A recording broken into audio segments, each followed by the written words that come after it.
NCERT physics कक्षा 12वीं में आपका स्वागत है। आज का हमारा टॉपिक है आवेश उत्पत्ति का इलेक्ट्रॉनिक सिद्धांत। इसके पहले हम लोगों ने पढ़ा हुआ है घर्षण विद्युत के बारे में और धन तथा ऋण आवेश यानी कि प्लस माइनस चार्ज के बारे में भी पढ़ चुके हैं। आज हम पढ़ेंगे आवेश उत्पन्न कैसे होता है और इलेक्ट्रॉन के आधार पर इसकी अवधारणा समझेंगे। तो सबसे पहले हम ये जान लेते हैं कि इस प्रकार में एग्जाम में क्वेश्चन कैसे पूछा जाता है। तो आइए सबसे पहले प्रश्न देख लेते हैं। प्रश्न इस तरीके से आता है, आवेश उत्पत्ति का इलेक्ट्रॉनिक सिद्धांत लिखिए। बस यदि इतना प्रश्न आता है तो आपको इलेक्ट्रॉनिक सिद्धांत लिखना है, लेकिन आवेश उत्पन्न कैसे होता है इसके बारे में जरा जान लेते हैं। इसको हम रफ में समझेंगे तो आपको बड़ी आसानी से समझ में आ जाएगा। आप सभी जानते हैं कि प्रत्येक पदार्थ परमाणुओं से मिलकर बना रहता है। अब परमाणु से आप तो परिचित होंगे ही। परमाणु में एक नाभिक होता है और नाभिक के चारों ओर इलेक्ट्रॉन चक्कर लगाते रहते हैं। अगर जितने यहाँ पर नाभिक में न्यूट्रॉन और प्रोटॉन होते हैं और यहाँ पर इलेक्ट्रॉन चक्कर लगाते रहते हैं। अगर यहाँ पर 2 प्रोटॉन होंगे तो 2 इलेक्ट्रॉन चक्कर लगाएंगे। अगर नाभिक में 3 प्रोटॉन होंगे तो 3 इलेक्ट्रॉन चक्कर लगाएंगे। कहने का मतलब ये है कि जितने इलेक्ट्रॉन बाहर चक्कर लगाएंगे उतने ही प्रोटॉन इसके नाभिक में होंगे, यानी कि इलेक्ट्रॉनों की संख्या प्रोटॉन की संख्या के बराबर होती है। अब यहाँ पर आवेश की बात की जाए तो इलेक्ट्रॉन पर ऋण आवेश होता है जबकि प्रोटॉन पर धन आवेश होता है। इलेक्ट्रॉन पर प्रोटॉन पर बराबर आवेश होता है, लेकिन प्लस और माइनस में होता है। प्रोटॉन पर धन आवेश होता है और इलेक्ट्रॉन पर ऋण आवेश होता है। तो एक पदार्थ का यदि ये परमाणु है, अब किसी भी पदार्थ में परमाणु तो होते ही है। परमाणु की बाह्यतम कक्षा में इलेक्ट्रॉन होते हैं। अब यहाँ पर कक्षाएं एक से अधिक हो सकती है, जैसे आपने पढ़ा होगा 1s 2s, इस तरीके से 2p आगे तक बढ़ती जाती है। तो बाह्यतम कक्षा में जो इलेक्ट्रॉन होते हैं उनकी नाभिक से दूरी भी बढ़ती है, यानी कि बाह्यतम कक्षा, इसे हम बोल सकते हैं बाहरी कक्षा, तो उसे फिजिक्स की भाषा में बोलते हैं बाह्यतम कक्षा।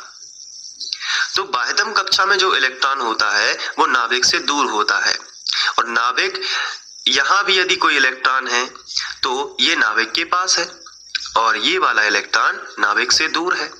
तो ऐसी स्थिति में पास वाले इलेक्ट्रॉन पर नाभिक का आकर्षण बल अधिक होता है और दूर वाले इलेक्ट्रॉन पर नाभिक का आकर्षण बल इसकी अपेक्षा तो कम ही होता है, क्योंकि ये तो दूर है।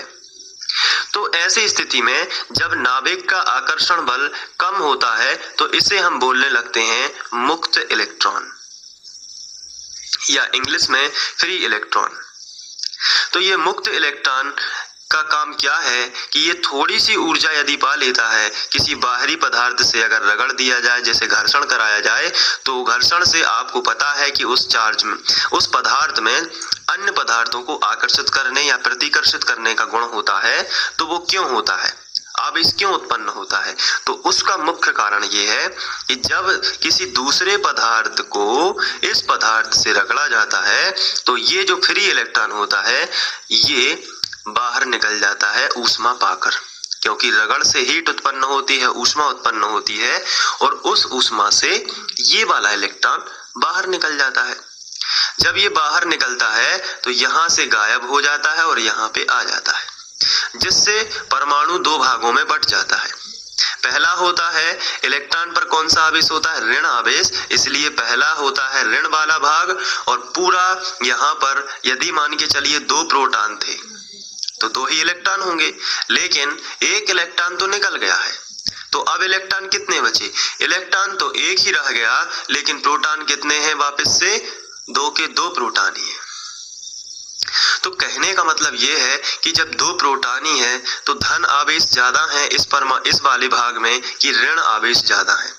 तो आप कहोगे ऋण वाला तो एक ही हिस्सा है, क्योंकि एक तो बाहर निकल गया, तो धन वाले तो 2 ही हैं, इसलिए अधिकतम कौन है? धन। इसलिए ये वाला हिस्सा धन आवेशित कहलाता है और ये वाला हिस्सा ऋण आवेशित कहलाता है। इस प्रकार किसी भी पदार्थ में धन आवेशित होता है या ये इलेक्ट्रॉन यदि इस पदार्थ में चला जाता है, मान के चलिए इसके पास भी 2 प्रोटॉन और 2 इलेक्ट्रॉन है और 1 इलेक्ट्रॉन और आ जाएगा तो टोटल इलेक्ट्रॉन अब कितने हो जाएंगे, तो बराबर है 3 इलेक्ट्रॉन हो जाएंगे। जब 3 इलेक्ट्रॉन हो जाएंगे तो ऐसी स्थिति में अब बताइए इस पर धन आवेश ज्यादा है कि ऋण आवेश ज्यादा है, तो इसका आंसर होगा कि इस पर ऋण आवेश ज्यादा है क्योंकि इलेक्ट्रॉन ज्यादा है, इसलिए यह ऋण आवेशित हो जाएगा पदार्थ और जहां से इलेक्ट्रॉन निकलता है वो धन आवेशित हो जाता है और जहां पर इलेक्ट्रॉन प्रवेश करता है वो ऋण आवेशित हो जाता है। तो इस तरीके से हम समझ सकते हैं कि आवेश उत्पन्न होता है। इसको हम दूसरी भाषा में भी समझ लेते हैं, तो इसका जो आंसर होगा उसके हिसाब से सबसे पहले हम देख लेते हैं। तो अथवा इसका क्वेश्चन ये भी आ सकता है आवेश कैसे उत्पन्न होता है, और इसका आंसर आपके सामने लिखा है जिसका आपको स्क्रीनशॉट लेना है जब मैं आपसे कहूंगा। अभी फिलहाल हम इसको देखते हैं। इसमें लिखना है, हम जानते हैं कि प्रत्येक पदार्थ परमाणुओं से मिलकर बना होता है। आप सभी जानते हैं कि प्रत्येक पदार्थ परमाणुओं से मिलकर बना होता है। इस तरीके से प्रत्येक पदार्थ परमाणुओं से मिलकर बना होता है और परमाणु के नाभिक में जितने प्रोटॉन होते हैं नाभिक के बाहर उतने ही इलेक्ट्रॉन चक्कर लगाते रहते हैं। इसका मतलब ये है कि जितने प्रोटॉन होंगे, जैसे 2 प्रोटॉन हैं तो 2 ही इलेक्ट्रॉन चक्कर लगाते रहते हैं। इसके बाद प्रत्येक परमाणु की बाह्यतम कक्षा में कुछ मुक्त इलेक्ट्रॉन होते हैं।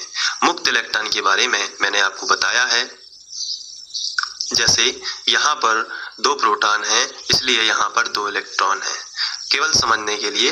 अब ये जो इलेक्ट्रॉन है ये नाभिक के पास है और ये वाला इलेक्ट्रॉन नाभिक से दूर है, तो पास वाला इलेक्ट्रॉन को नाभिक अपनी ओर खींचे रहता है और ये चक्कर लगाता रहता है, जबकि दूर वाला इलेक्ट्रॉन उतने फोर्स से नहीं खींच पाता क्योंकि ये दूर है, इसलिए इस पर कम आकर्षण बल होता है जिससे ये कभी भी बाहरी पदार्थ द्वारा ऊर्जा पाकर ये बाहर निकल सकता है। तो ऐसे इलेक्ट्रॉन फ्री इलेक्ट्रॉन या मुक्त इलेक्ट्रॉन कहे जाते हैं। ऐसे इलेक्ट्रॉन क्या कहे जाते हैं, मुक्त इलेक्ट्रॉन कहे जाते हैं। तो बाह्यतम कक्षा में कुछ मुक्त इलेक्ट्रॉन होते हैं जिन पर नाभिक का स्थिर विद्युत आकर्षण बल कम होता है, वही बात लिखी है, और ये छोटी सी मात्रा में ऊर्जा पाकर बाहर निकल जाते हैं। फिर से वही बात कि ऊर्जा पाकर ये कहाँ निकल जाते हैं, बाहर निकल जाते हैं। जब 2 पदार्थों को आपस में रगड़ा जाता है, यानी कि 2 पदार्थ आपस में घर्षण कराई जाती है, तो ऊर्जा उत्पन्न होती है। तो ऊर्जा उत्पन्न होती है और जिस पदार्थ में ज्यादा मुक्त इलेक्ट्रॉन होते हैं ऊर्जा पाकर दूसरे पदार्थ में चले जाते हैं। तो हम इसको यहाँ से समझ सकते हैं कि यहाँ से मान के चलिए ये कोई नाभिक है और इसमें पहली कक्षा और दूसरी कक्षा हमने बनाई। मान के चलिए 4 प्रोटॉन है, पहली कक्षा में 2 इलेक्ट्रॉन होंगे और अगली कक्षा में 2 इलेक्ट्रॉन और होंगे, क्योंकि 4 प्रोटॉन हैं तो 4 ही क्या होने चाहिए, इलेक्ट्रॉन, ये हो जाते हैं। अब मान के चलिए ये वाली कक्षा नाभिक से दूर है, नाभिक से दूर है तो ये वाला इलेक्ट्रॉन भी नाभिक से दूर है और ऐसी स्थिति में ये जो इलेक्ट्रॉन है ये मुक्त इलेक्ट्रॉन कहा जाएगा।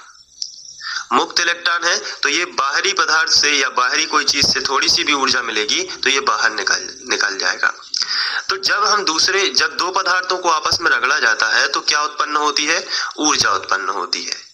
जब 2 पदार्थों को आपस में रगड़ेंगे तो ऊर्जा उत्पन्न होगी, ऊर्जा उत्पन्न होगी तो ये वाला इलेक्ट्रॉन बाहर चला जाएगा, बाहर चला जाएगा।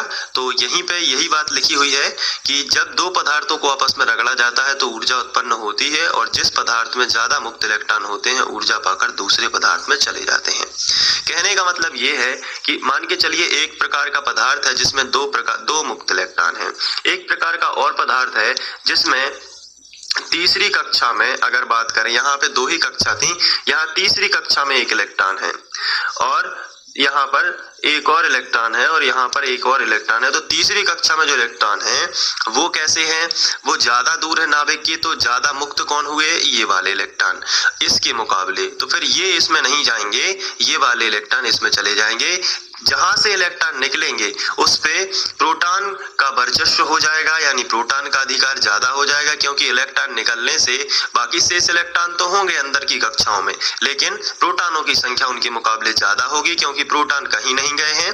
प्रारंभ में होता क्या है कि जितने प्रोटॉन होते हैं उतने ही इलेक्ट्रॉन होते हैं, लेकिन जैसे ही ऊर्जा पाकर इलेक्ट्रॉन बाहर निकलते हैं तो प्रोटॉन तो बाहर निकलते नहीं हैं, इसलिए प्रोटॉन का अधिकार हो जाता है और प्रोटॉन पर धन आवेश होता है, इसलिए पूरा वो भाग जो होता है वो धन आवेशित हो जाता है, बाकी इलेक्ट्रॉन पूरा ऋण आवेशित होता है, या जिस भी पदार्थ पर पहुंचता है उसे ऋण आवेशित कर देता है। तो यही बात इसमें लिखी हुई है, बहुत ही सिंपल सा आंसर है। तो यहाँ पे लिखा है ऊर्जा पाकर दूसरे पदार्थ में चले जाते हैं और इस प्रकार जिस पदार्थ में इलेक्ट्रॉन निकलते हैं उस पर इलेक्ट्रॉन की कमी होने से धन आवेश आता है। तो वही बात लिखी है कि जिस पदार्थ से इलेक्ट्रॉन निकलने लगते हैं वहां पे इलेक्ट्रॉन की क्या हो जाती है, कमी हो जाती है, और उस पर इलेक्ट्रॉन की कमी होने से धन आवेश आ जाता है, जो कि मैंने अभी आपको बताया है। तथा जिस पदार्थ पर इलेक्ट्रॉन आते हैं, यानी कि वो इलेक्ट्रॉन जिस पर चले जाते हैं उस पर ऋणात्मक आवेश उत्पन्न हो जाता है। क्यों हो जाता है? क्योंकि उस पे इलेक्ट्रॉन की अधिकता हो जाती है, इसलिए जहां भी इलेक्ट्रॉन ज्यादा होंगे यानी कि ऋण आवेश ज्यादा हो जाएगा, तो इलेक्ट्रॉन की अधिकता से वहां पर ऋण आवेश उत्पन्न हो जाता है। अतः आवेश उत्पत्ति के लिए मुक्त इलेक्ट्रॉन जिम्मेदार हैं। तो इस तरीके से चार्ज बनता है। तो अब आपको लेना है इसका स्क्रीनशॉट और यही आंसर आपको लिख के आना है। इसलिए अब आपको क्या करना है, यहाँ से शुरुआत करना है। क्वेश्चन भी आप नोट वो कर सकते हैं स्क्रीनशॉट के साथ, ताकि आपको पता चले किसका आंसर है। पहला शॉट ये है, फिर मैं आपको दूसरा देता हूं, ले लीजिए जल्दी से।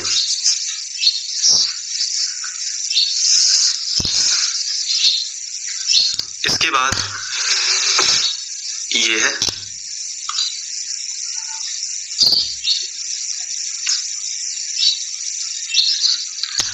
इसके बाद ये है।